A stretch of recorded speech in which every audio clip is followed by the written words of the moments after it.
রোহিঙ্গাদের জন্য ৯৬ মিলিয়ন মার্কিন ডলারের নতুন সহায়তার ঘোষণা দিয়েছে যুক্তরাষ্ট্র ও যুক্তরাজ্য।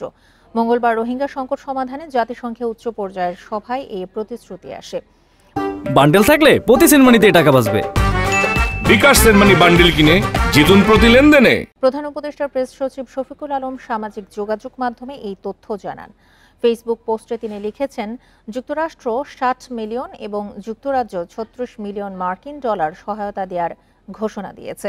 সম্মেলনের প্রধান উপদেষ্টা অধ্যাপক মোহাম্মদ ইউনুস বলেন, রোহিঙ্গা সংকটের একমাত্র শান্তিপূর্ণ সমাধান শরণার্থীদের মিয়ানমারে প্রত্যাবাসন।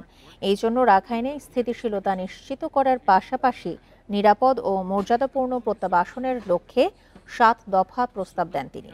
অধ্যাপক ইউনুস বলেন, এ খাতে অর্থায়ন ক্রমেই কমে আসছে, তাই শান্তিপূর্ণ পথ প্রত্যাবাসন শুরু করা।